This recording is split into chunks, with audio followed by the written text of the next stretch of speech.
Eu queria convidar você a abrir a sua Bíblia lá em 1 Tessalonicenses, capítulo 1, primeira carta de Paulo aos Tessalonicenses, capítulo 1. Enquanto também quero agradecer você que nos visita hoje aqui no salão e você que nos visita aí desde a sua casa, que Deus possa falar ao teu coração, que o Senhor possa revelar-se amoroso, bondoso para nós nessa noite. Amém? 1 Tessalonicenses, capítulo 1, nós vamos ver a partir do primeiro verso. Amém? Paulo, Silvano e Timóteo, à igreja dos Tessalonicenses em Deus Pai e no Senhor Jesus Cristo. A vocês, graça e paz da parte de Deus e de nosso Senhor Jesus Cristo. Sempre damos graças a Deus por todos vocês, mencionando-os em nossas orações.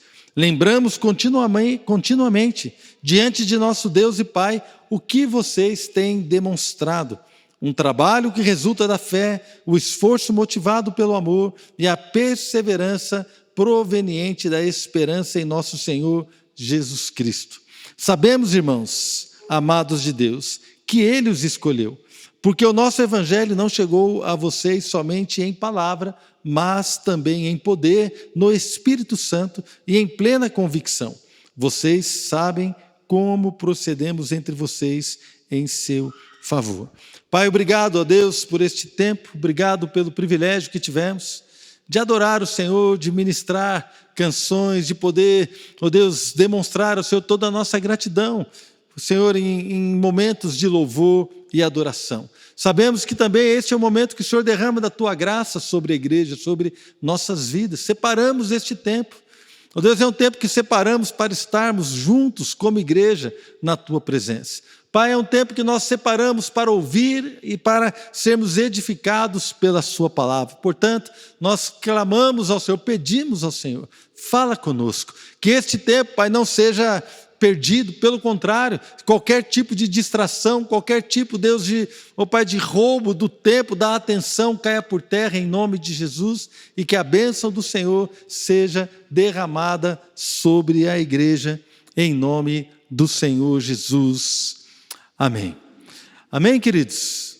Glória a Deus. Então nós vemos aqui um texto de Paulo, juntamente com a sua equipe, Silvano e Timóteo.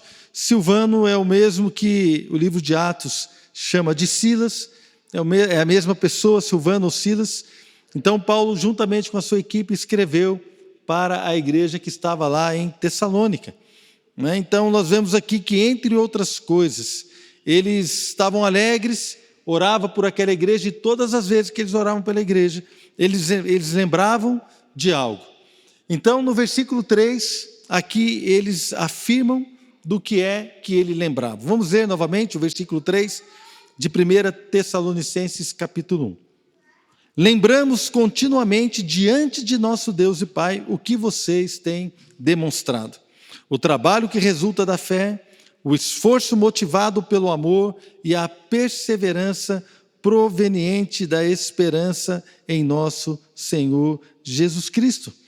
Então nós vemos aqui, irmãos, que algo era demonstrado por aquela igreja. Aquelas pessoas que receberam o Evangelho, eles demonstravam algo.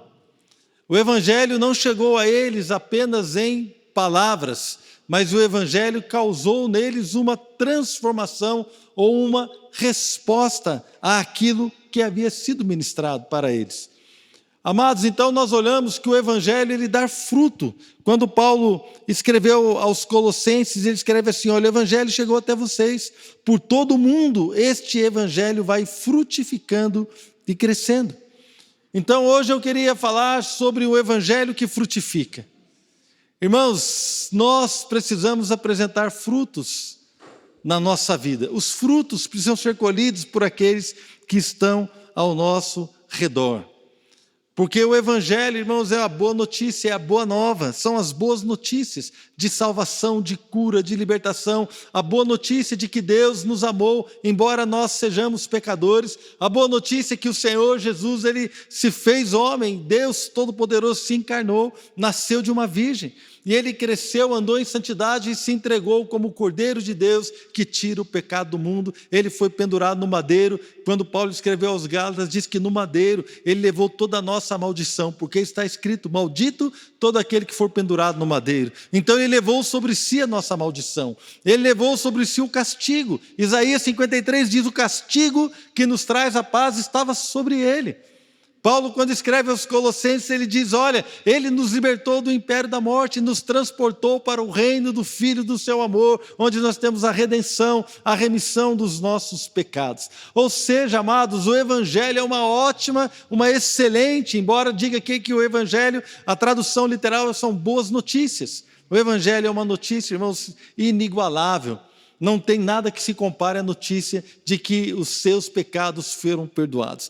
A Bíblia diz que a nossa dívida foi colada na cruz, pregada na cruz do Calvário. A palavra de Deus diz que Deus desprezou, o Senhor Jesus desprezou os nossos inimigos na cruz.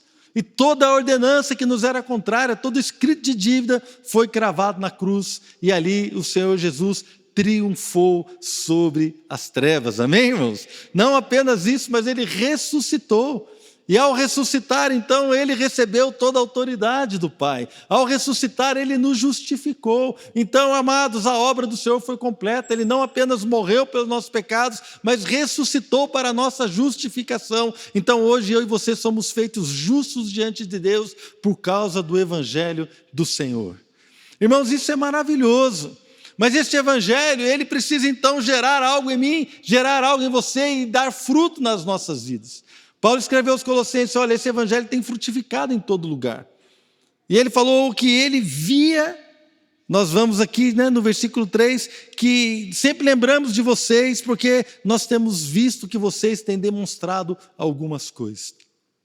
E isso é bom demais, irmãos, porque eu lembro quando eu era uma pessoa que não conhecia Jesus, uma pessoa que não queria saber de Deus. Eu lembro quando eu me casei, a minha esposa falava assim: você já rezou para dormir? Eu falava assim: eu não quero rezar não, deixa Deus na dele, eu fico na minha, eu não mexo com ele, ele não mexe comigo. E eu lembro que eu falava: a minha vida é boa demais, então eu não quero incomodar o Senhor não, vai que ele lembra de mim, faz alguma coisa, deixa ele quieto lá, e eu fico aqui na minha. Não queria saber das coisas de Deus, não estava nem aí. Mas eu via umas pessoas que trabalhavam comigo, e aqueles rapazes, ainda todos jovens, solteiros, eram homens de Deus, pessoas sérias, que andavam com o Senhor.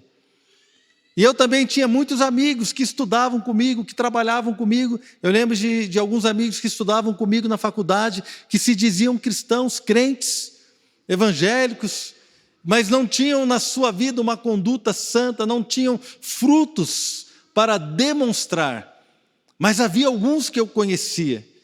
E de repente você está me ouvindo falar e você pode pensar assim: realmente, lembre do tempo que você não estava na igreja, você conhecia alguns cristãos, algumas pessoas que iam para a igreja, alguns que talvez iam para a igreja e se vestiam como você, bebiam o que você bebia, falavam o que você falava, frequentavam as boates que você frequentava, de repente até mesmo os motéis que você frequentava, não é? Então, pessoas que se diziam crentes, mas tinham uma vida totalmente devassa, muito parecida com aquela que nós levamos.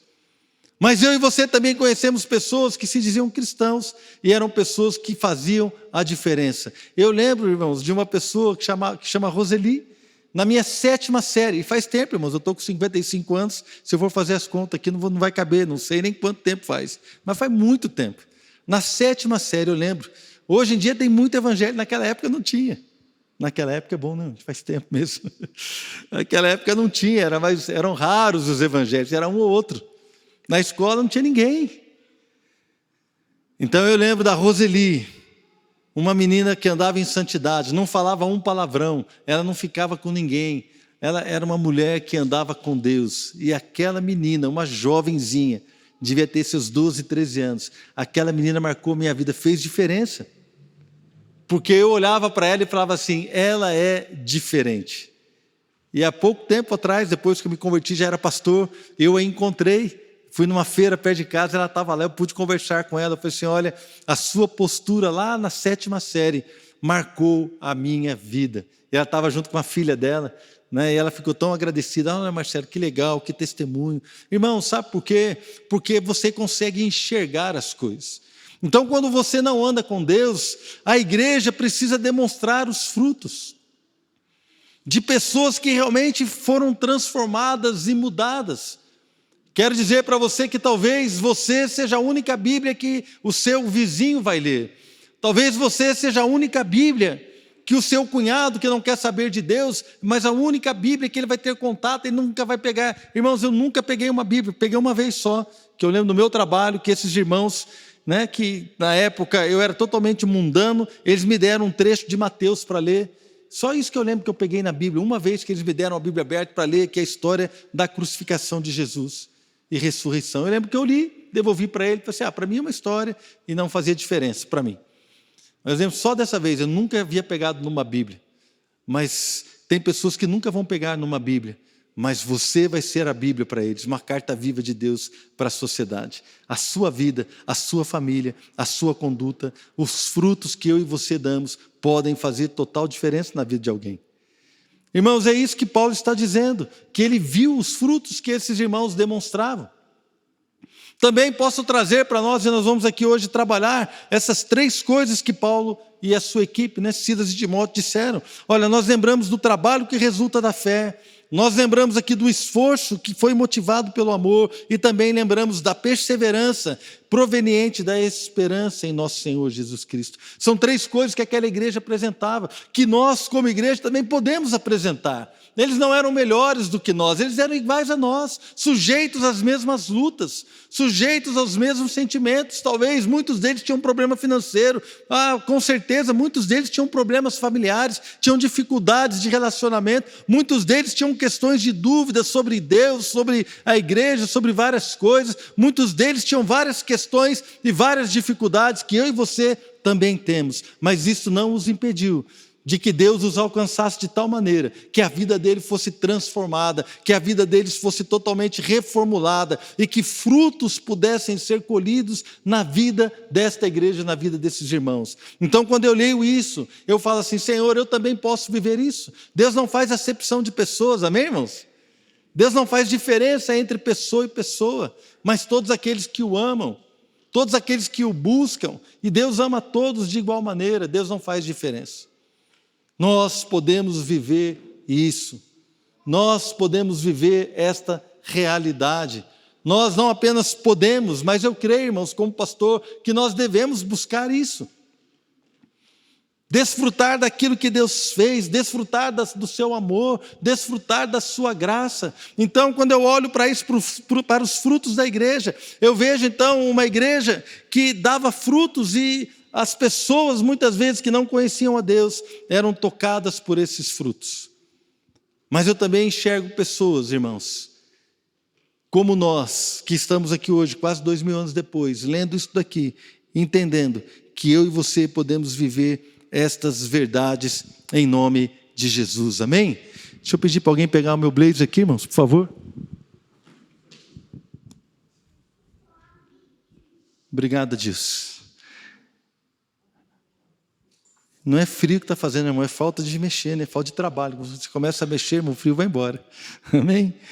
Vamos então caminhar nesses versículos, nesses princípios, perdão. O versículo é o versículo 3, que fala aqui que Paulo lembrava de 3 coisas: um trabalho que resulta da fé, o esforço motivado pelo amor e a perseverança que vem da esperança em nosso Senhor Jesus Cristo. Era perceptível que o evangelho havia chegado na vida deles. Era perceptível, dava para ver. E aí surge para mim e para você que estamos hoje na igreja, em 2021, surge uma pergunta para nós: é perceptível que o evangelho chegou na sua vida? É perceptível que o evangelho chegou na sua casa? Os seus filhos podem dizer: olha, o meu pai foi transformado pelo evangelho, o meu pai busca a Deus, a minha mãe busca a Deus. É perceptível. Irmãos, está muito recente, vocês sabem que eu, quando prego, falo da minha vida, eu falo da minha família, falo dos meus relacionamentos, dos bons testemunhos que eu tenho e também dos maus testemunhos. Faz parte, eu não consigo separar o evangelho da minha vida.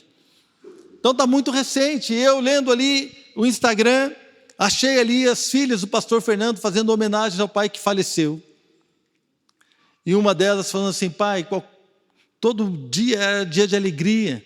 O Senhor se alegrava, o Senhor me ensinou a me alegrar com as coisas simples da vida. Qualquer almoço, a gente ria até doer a barriga.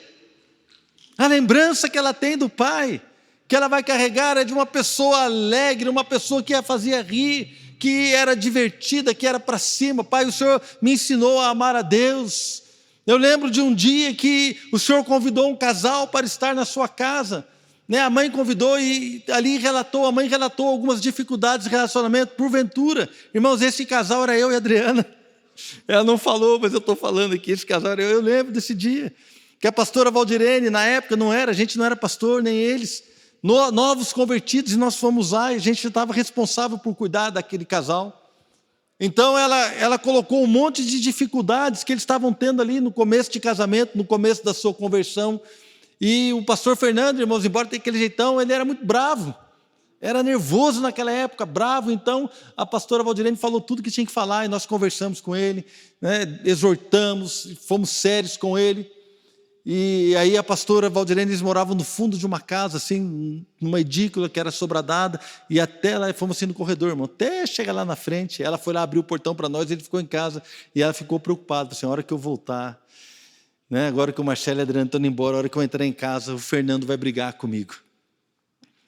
Mas a hora que ela chegou na casa dela, procurou ele na sala, não estava, procurou ali num quarto, não estava, ele estava no quarto deles, ajoelhado, na cama de casal, chorando e orando: Senhor, eu tenho errado com a minha família, faz de mim um homem de Deus, faz de mim um bom pai, faz de mim um bom marido. E a filha colocou essa história no Instagram, lembrando do pai que faleceu. Irmãos, qual é a memória que você vai deixar para o seu filho, para a sua filha? Minha irmã, meu jovem, se você partisse hoje, qual seria a memória que você iria deixar para os seus amigos, para os seus pais, para a igreja?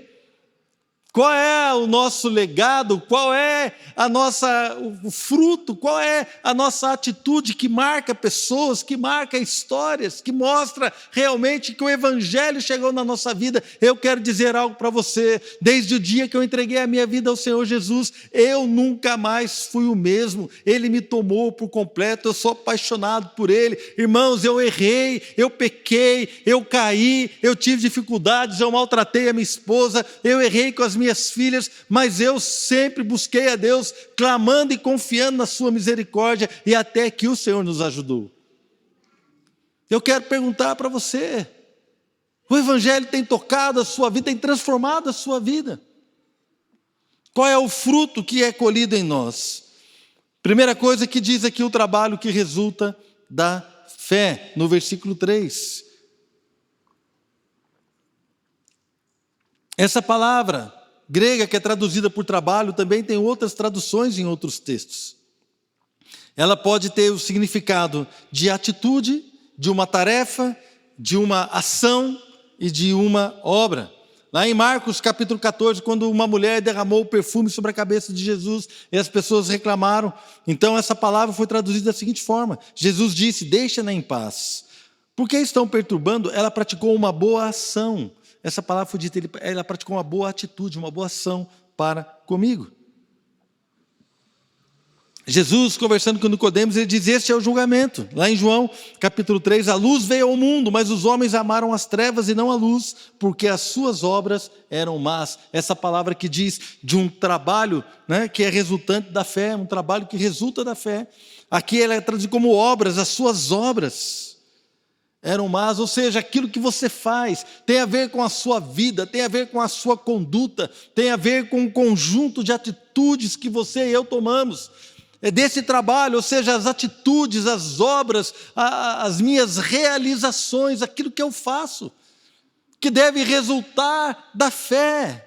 Deve resultar da fé. Irmãos, para obedecer o Evangelho, nós precisamos de fé. A Bíblia diz que sem fé é impossível agradar a Deus. Quando Paulo escreve aos Romanos, ele fala que fomos chamados para a obediência por fé. Sem fé, irmãos, não dá.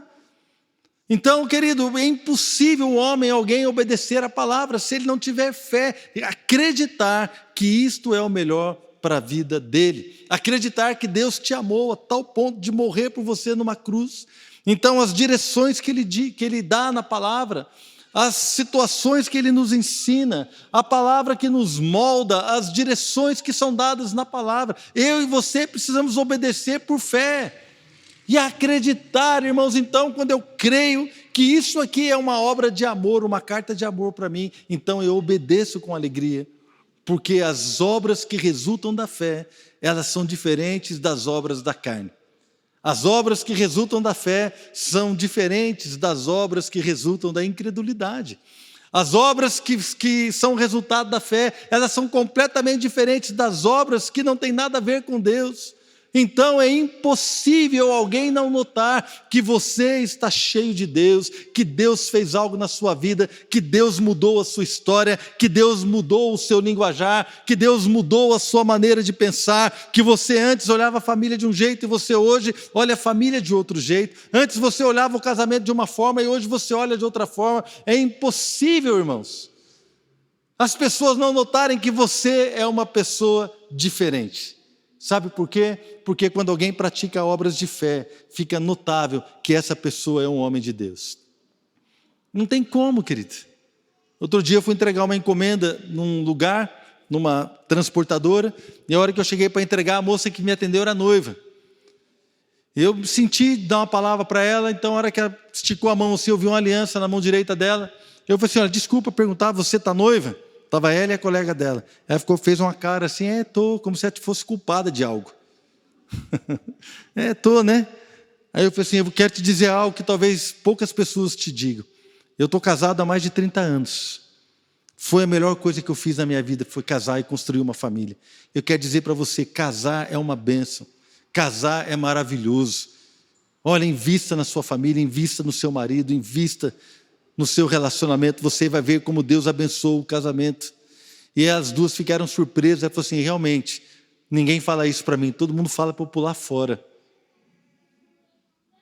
Mas, irmãos, aqueles que são transformados pelo Senhor, o fruto é diferente, amém, irmãos? É disso que eu estou falando, de atitudes que resultam da fé, de pessoas que são transformadas, de pessoas, então, que na sua casa, ela ao invés de brigar, ela não vai brigar, sabe por quê? Porque ela tem fé de que realmente, olha, é melhor eu perdoar, é melhor eu ter calma, é melhor entender. As pessoas estão cheias de direito, estão cheias de razão, estão cheias de maldição. Irmãos, as pessoas amaldiçoam todo mundo. Na internet, então, irmãos, se você ficar lendo comentário de notícia, misericórdia. É gente amaldiçoando, é pastor brigando com pastor, é todo tipo de confusão. Se entrar em política, então, irmãos, misericórdia. Mas eu e você não somos chamados para amaldiçoar. Nós somos filhos do Deus Altíssimo, amém, irmãos? E nós somos chamados para abençoar. Abençoe o seu filho, abençoe o seu marido, abençoe o seu vizinho, abençoe o seu chefe, irmãos. Até o chefe, pastor, até o chefe. Abençoa a sua sogra. A minha sogra já está na glória, irmãos, amém? Minha sogra já se foi, não tem mais sogra. E era uma bênção quando ela estava aqui com a gente, era muito divertido, ela era muito alegre. E nós aproveitamos cada minuto, porque era um tempo maravilhoso. Abençoe, irmãos. Tenha obra, tenha ações, atitudes que resultam da fé. Querido, se você tem fé, você tem que ser diferente, amém? Se você tem fé em Deus, se você crê que Deus morreu por você, e de fato, Ele morreu. Se você crê que Deus te ama, e de fato, Ele nos ama. Se você crê que a palavra revela a Jesus, e de fato a palavra de Deus revela o Senhor Jesus. Então, irmãos, se nós cremos em Deus, como nós vamos viver à altura da fé que nós temos? Somos chamados para viver por fé. Porque às vezes a gente fica preocupado com aquilo que nós podemos dar. Nós ficamos preocupados com aquilo que podemos fazer. Nós achamos que o Evangelho tem a ver com a nossa história, mas não tem nada a ver comigo, tem a ver com Ele, com quem Ele é e a sua obra, o que Ele fez. Tudo que eu faço nada mais é do que uma resposta ao amor com o qual Ele me amou. Tudo que você faz nada mais é do que uma resposta à graça que Deus derramou sobre a sua vida. Esta é a realidade. Então, não tem muito a ver com as obras ou com o trabalho que nós fazemos. É claro que esse trabalho tem a ver, mas tem a ver com a libertação que Ele fez em nós. Tem gente, irmãos, que acha que Deus vai amá-los se Ele fizer obras, se Ele fizer trabalhos ou se Ele fizer coisas, né, para Deus. Deus te ama, querido. Deus te ama de qualquer jeito. Deus nos amou antes que a gente fosse fazer qualquer coisa. Deus me amou quando eu dizia que eu não queria saber dele. Deus me amou, o Senhor Jesus já havia morrido por mim, e eu não queria saber de nada. Ele já havia me amado, morreu por mim, sendo eu ainda pecador. Querido, muda uma chave na sua mente, né? A palavra de Deus diz em Romanos capítulo 12, que nós precisamos ser transformados pela renovação da nossa mente. A palavra lá no grego é metanoia, é transformação de mente, é transformação de pensamento, é mudança de mente, mudança de pensamento. Nós precisamos mudar algumas coisas. Querido, não são as nossas obras que nos levam para perto de Deus, mas as nossas obras revelam que nós estamos perto de Deus. Vocês perceberam a diferença, não? Não é a minha boa obra que me leva para perto de Deus, não, querido. Mas quando eu me aproximo diante do Senhor, agradecido por aquilo que Ele fez, agradecido pela sua misericórdia, agradecido pelo seu perdão, quando eu derramo toda a minha vida aos seus pés, quando eu então me prostro diante dEle, eu consagro a minha vida, a minha existência, tudo que eu tenho, tudo que eu sou, quando eu me entrego por completo a Ele. Então eu estou perto dEle, a intimidade do Senhor é para aqueles que o temem, diz o salmista, aos quais Ele vai dar a conhecer o seu pacto, a sua aliança, o seu acordo. Então eu me achego a Ele, todo cheio de ferida, todo bagunçado, tudo aqui, mas eu me achego a Ele, confiando no seu amor, na sua graça, e porque eu estou perto dEle, Ele me capacita a realizar obras. Por isso que Paulo diz que o Evangelho chegou com poder. O poder é de Deus, o poder não é seu, o poder não é meu, é o poder de Deus agindo em nós, através de nós, para que o fruto seja para a glória de Deus. Mas há algo para viver, há uma vida diferente para viver, há uma vida onde, irmãos, nós podemos dar frutos que glorificam a Deus. Segunda coisa, o esforço motivado pelo amor. Essa palavra aqui também no grego tem o sentido de trabalho árduo. A mesma palavra é traduzida em 2 Coríntios capítulo 6, versículo 5, quando Paulo fala da sua vida. Em açoites, em prisões e tumultos, em trabalhos árduos, noites sem dormir e jejuns. Quando Paulo está dando testemunho do seu próprio apostolado, então ele fala em trabalhos árduos. É isso que está dizendo aqui, um esforço. É um esforço motivado pelo amor. Então, eu sempre gosto de lembrar que quando eu namorava a Adriana, eu tinha uma moto, a Adriana estudava e morava em Taubaté, então eu pegava a minha moto e enfrentava a Dutra, irmãos. Às vezes chovendo, muitas vezes peguei chuva na Dutra, tanto para ir como para voltar lá para Taubaté. Cheio de caminhão, cheio de coisa, imagina aquelas fumaças de água, né, aquele negócio, e eu com a capinha de chuva, vagabundo, irmão. Naquela época não tinha umas capas muito boas, ou eu não tinha dinheiro para comprar, não lembro, as duas coisas. Então ficava tudo molhado, mas eu ia lá, irmãos, passava 1 hora, 2 horas com ela, a gente comia alguma coisa, depois voltava feliz da vida. Eu fazia um esforço, mas eu tinha uma motivação, era o meu amor por ela. Eu queria estar perto dela.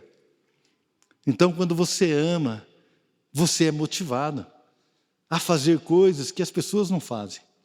Quando você ama a Deus, você vai se esforçar para agradá-lo. Agora, o esforço vai ser suave, como eu disse para você, eu me esforçava, mas para mim era fácil, era tranquilo. Se fosse hoje, faria tudo de novo, amor. Eu iria a pé se preciso fosse, querido. Não é? Eu ia até a pé, só para estar perto de você, para ver o seu sorriso. Vocês duvidam disso, irmãos? Vocês não sabem que um homem apaixonado é capaz de fazer. Não é verdade, irmãos? E um homem apaixonado por Deus, o que ele é capaz de fazer? Ele é capaz de deixar o adultério? Um homem apaixonado por Deus, um jovem solteiro apaixonado por Deus, ele é capaz de deixar a fornicação? Ele é capaz de deixar a pornografia? Alguém que é apaixonado por Deus é capaz de deixar a mentira, de deixar o dinheiro fácil para trás? Ele é capaz de parar de olhar para as mulheres na rua e as mulheres parar de olhar para os homens? Ele é capaz de assistir coisas que não edificam a sua vida. Alguém que é apaixonado por Deus é capaz de deixar a mentira. Alguém que é apaixonado por Deus é capaz de talvez deixar o seu tempo de descanso para estar na igreja fazendo a obra. Alguém que é apaixonado por Deus é capaz então de dar a cara a tapa para falar do amor para aqueles que não querem ouvir. Alguém que é apaixonado por Deus é capaz de ter uma vida diferente, irmãos, da vida que ele tinha antes. Porque o esforço motivado pelo amor é um trabalho árduo, são coisas que nós fazemos porque amamos a Deus. Eu amo a Deus, então eu deixo para trás essas coisas. Eu amo a Deus, irmãos. Olha, eu vou dizer para você, quando eu casei com a Adriana, eu não era cristão, me converti depois. Depois de um ano e meio, nós nos convertemos. E Deus começou a trabalhar comigo. Depois nasceu a Fernanda, nasceu a Flávia, irmãos. Eu gostava de jogar um futebol, eu gostava de sair, de ficar com o pessoal jogando bola, eu tinha tal. E o meu horário de almoço no trabalho, tinha um clube onde eu trabalhava, o pessoal jogava basquete, ia para a piscina, jogava futebol, e todo dia, cada dia eu jogava um tipo de esporte. Aí eu me converti, irmãos, eu comecei a praticar esporte também, praticava esporte, mas alguns dias eu jejuava, então eu ficava orando, o meu horário de almoço todinho eu ficava orando. Para mim não era penoso, irmãos, era prazeroso. O que Deus falou comigo, a gente subia num prédio, ia em cima do prédio, na laje. O que Deus falou comigo naquela laje, irmãos. Coisas que já aconteceram e têm acontecido, coisas que eu vi Deus falando comigo nos meus momentos de choro, de louvor, de busca, de clamor, ali naquela laje. Eu lembro uma vez, uma irmã deu uma palavra para mim assim: irmão, você está muito orgulhoso, você tem que botar a boca no pó. E eu lembro que então eu subi naquela laje um dia, irmãos, imagina a laje, juntei um pó assim, fiz uma montanha assim de pó, irmãos, ajoelhei, comecei a orar, falei assim: Deus, eu vou botar a boca nesse pó aqui, eu vou obedecer. Botei a boca no pó. Uma hora que eu botei a boca no pó, o Espírito Santo me visitou de uma maneira, mas eu chorava, querido. Eu chorava e eu pedia perdão a Deus pelo meu orgulho, pela minha soberba, e eu clamava ali diante do Senhor, chorando, a tal ponto de molhar todo aquele pozinho. O pozinho virou lama, irmão. Entrou na boca aqui aquele gosto de terra. Eu fui literalmente botar a boca no pó. Talvez o que falte para o uso aqui, irmãos, é fazer isso, literalmente. Joga pó na cabeça, se humilha diante do Senhor, coloca a boca no pó, chora as suas misérias.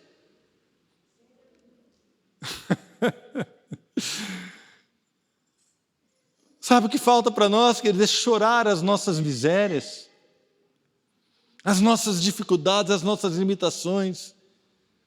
Pessoas que estão presas, querido, presas no pecado, no vício, e não choram diante de Deus. Irmãos, nós temos que lutar contra essas coisas. Eu esforço motivado pelo amor, eu me esforço, sabe por quê? Porque eu amo o meu Senhor, eu o amo com todas as minhas forças. Então, quando as meninas nasceram, quando eu me converti, então eu parei de praticar esporte, comecei a ir para casa, eu almoçava em casa, dava tempo de ir, eu almoçava em casa. E de repente eu comecei a ir e abandonei várias coisas, mas um dia eu falando com Deus assim: Deus, eu não tenho tempo para mim. E Deus falou assim: olha, se você quiser um tempo para você, você vai ter que achar um tempo depois que você cuidar da sua esposa e você cuidar das suas filhas. Entre 12:00 e 6 horas da manhã. Acha um tempo para você. Porque eu não te salvei para que você tenha um tempo para você. Eu te salvei para que você abençoe a sua esposa e para que você abençoe as suas filhas. E eu entendi, irmãos. Falou só uma vez. Eu entendi. Falei assim: entendi, Senhor. Então, quando eu queria um tempo para mim, irmãos, eu acordava mais cedo. Quando eu queria um tempo para mim, negociava muito bem com a minha esposa. Sabe por quê? Porque hoje nós temos pessoas que abandonam a casa, que querem ter um tempo para eles. Pessoas que acham: eu quero viver algo novo, minha família me prende. É claro que prende, irmãos. É claro que tem responsabilidade. Eu estou casado, eu tenho responsabilidade com a minha esposa. Eu tenho obrigações para com ela. Você também está casado, tem responsabilidade. Você é filho, você tem responsabilidades para com seus pais. Todos nós temos, somos seres de relacionamento, relacionais. E relacionamento implica obrigação, implica responsabilidade, implica trabalho. E o relacionamento com Deus não é diferente, implica sim responsabilidade, seriedade, implica o esforço para andar com Deus. Tem gente que acha que é tudo beleza, que é tudo assim. Não, a graça, o amor, querido, para com essa conversa. Andar com Deus não é fácil, não, querido. Se você quiser ser meu discípulo, Jesus disse, dia após dia, negue-se a si mesmo, tome a sua cruz e me siga. O Evangelho, irmãos, o Evangelho não é uma mensagem de conquista. O Evangelho é uma mensagem de abnegação. Negue-se a si mesmo. Aquele que quiser salvar a sua vida, tem que perder a sua vida. Senhor, eu quero perder a minha mais ainda, se for possível, para achar a vida no Senhor. Amém, irmãos? Então, é um trabalho motivado pelo amor. O quanto nós amamos a Deus é o quanto nós nos esforçamos para agradá-lo. O quanto nós somos motivados pelo amor que temos no Senhor é o quanto nós trabalhamos e nos esforçamos. E a terceira coisa, a perseverança que é proveniente da esperança.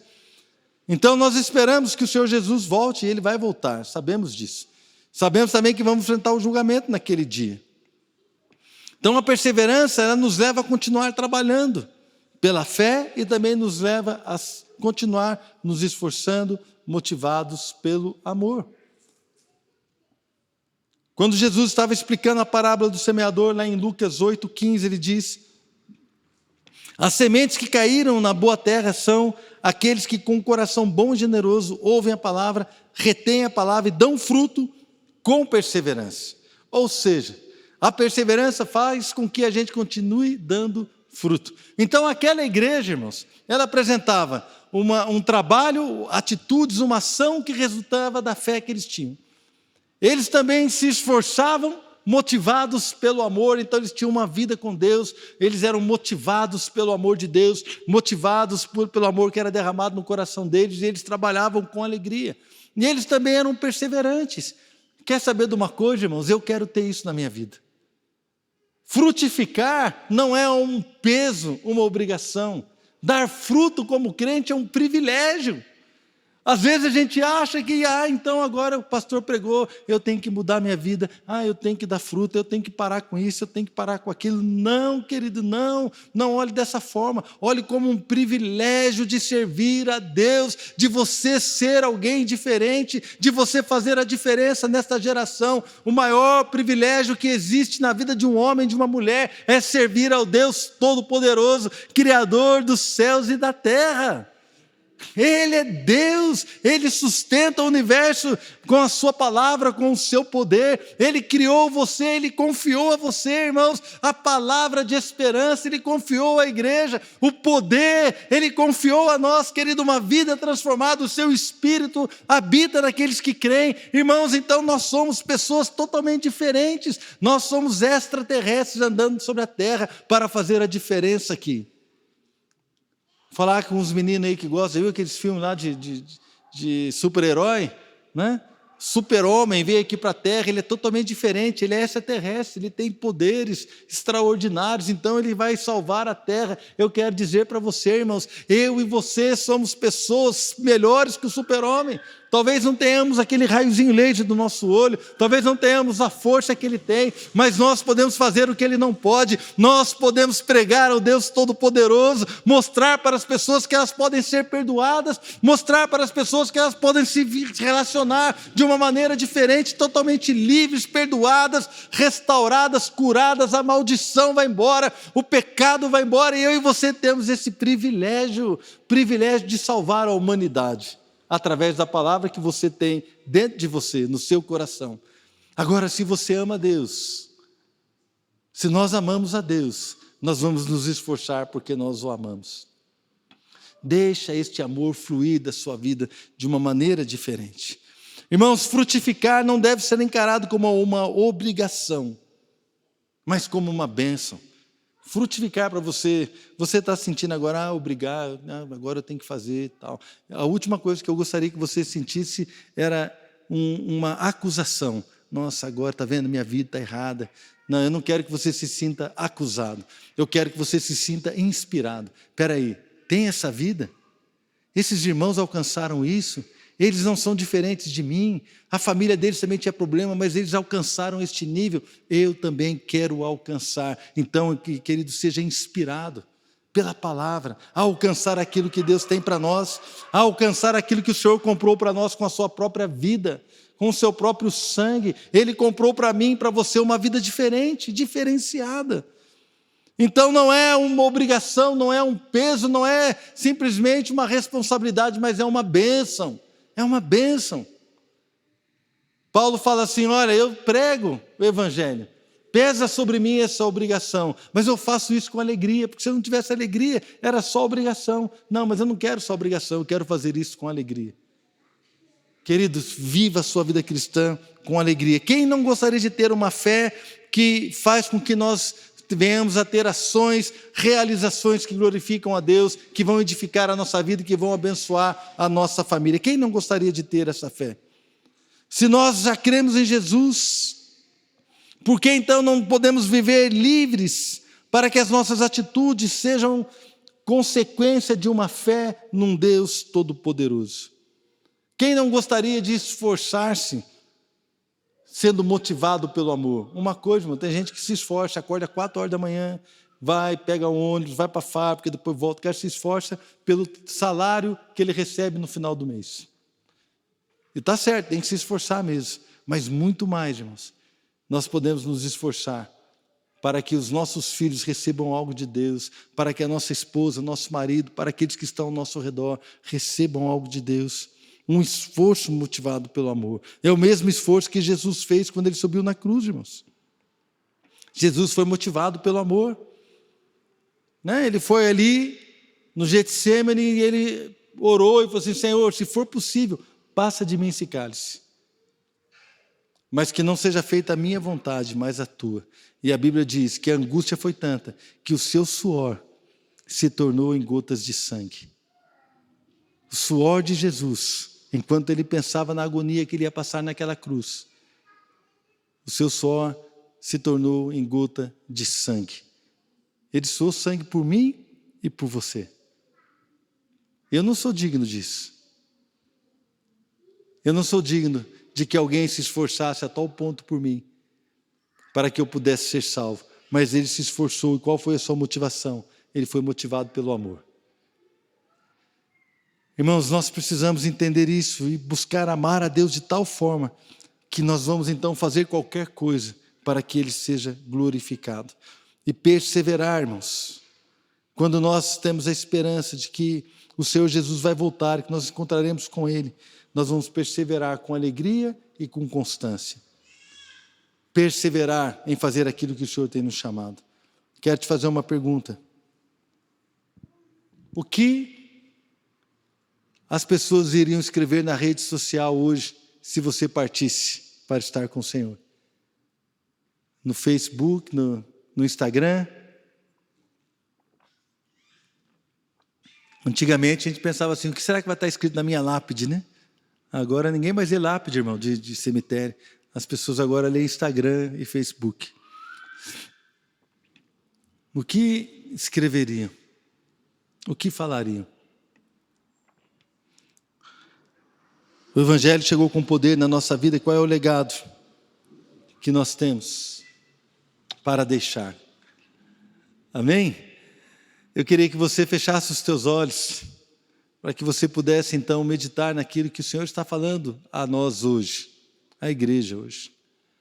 Amado,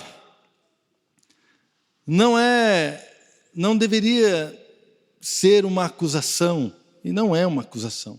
Você não pode sentir-se constrangido ou acusado porque você deixa de praticar uma ou outra coisa. Não. Mas nós devemos olhar para assim: é possível viver uma vida diferente, é possível. Jesus conquistou para nós essa vida. Alguns irmãos experimentaram esta vida, não eram melhores do que nós, como nós, tinham os mesmos tipos de sofrimento. Pessoas alcançaram esse testemunho que eu e você devemos alcançar, para que o Senhor seja glorificado, para que vidas sejam assim alcançadas e tocadas através das nossas vidas, para que vidas sejam assim influenciadas através da minha e da sua vida, através da igreja do Senhor.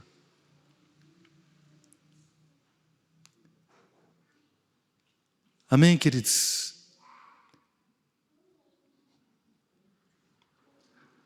Eu queria dizer para você Você que quer frutificar, abandonar todo tipo de acusação, todo tipo de angústia, tudo isso. Você que quer ser motivado pelo amor, você que quer frutificar e perseverar, fique de pé no seu lugar. Se essa palavra ministrou o teu coração, nessa noite, fique de pé. Fala, Senhor, eu quero frutificar. Deus, eu quero viver essa alegria. Sim, é uma responsabilidade, mas mais do que obrigação é bênção.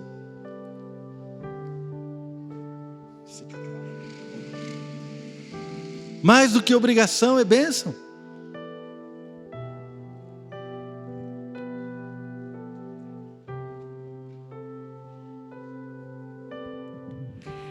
Queridos, enquanto Marcelo ministrava, quando ele começou a falar, você deixaria o adultério, a fornicação por amor de mim?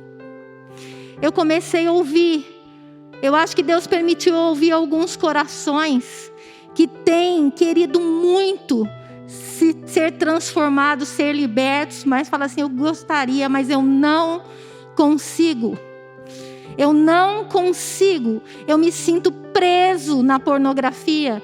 Eu me sinto preso no adultério, na fornicação, em outros pecados. Mas o Senhor, nessa noite, Ele está falando que foi aquilo que o pastor pregou.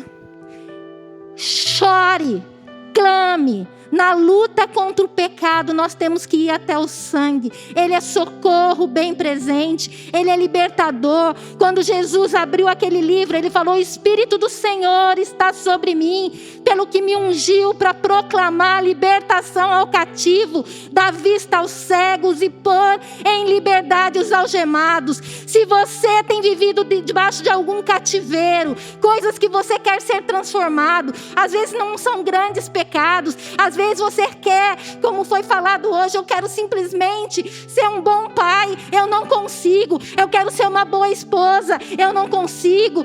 Eu quero obedecer os meus pais, mas não tenho conseguido. Se você se sente cativo, preso por qualquer coisa, saiba duas coisas, arrependa, porque você se deixou levar para o cativeiro. Mas a hora que você foi para o cativeiro, aí realmente você está na mão dos atormentadores, de demônios que prendem a nossa vida. Mas clame ao Senhor, Ele tem libertação para você hoje. Amém? É hoje, não é amanhã. E se você tiver que lutar mais um pouco, lute, mas não aceite mais ficar preso naquilo que você sabe que te aprisiona, que tem trazido morte na tua vida, na tua casa, no teu casamento, na tua empresa. Eu não sei. Eu não consigo deixar de fazer uns negócios errados. Querido, arrependa-te e clame ao Senhor, porque Ele vai te dar força. Ele veio libertar os cativos. Essa é a promessa dEle para a minha vida e para a sua. Eu queria que você orasse agora, orasse pedindo ajuda, clamando ao Senhor. Você que sente essa vontade, mas não tem conseguido, é para você essa palavra nessa noite. Ele veio libertar as nossas vidas, em nome de Jesus. Irmãos, algumas vezes falta para nós a fé que Abraão teve. O Senhor falou para Abraão, Senhor, deixa a sua casa, deixa a casa dos seus pais, da sua parentela, e vai para o lugar que eu vou te mostrar. Ele não sabia como era aquele lugar, mas ele tomou a decisão de ir, porque ele sabia que Deus tinha o melhor para ele. Meu irmão, então às vezes você está vivendo uma vida e você não consegue deixar isso, talvez com medo, com dúvida, com qualquer tipo de circunstância que tenha te enganado, te prendido.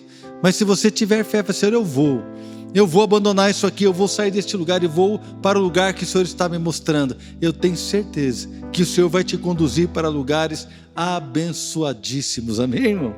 O Senhor vai te levar para lugares que vão fazer toda a diferença na sua vida e na sua família, amém?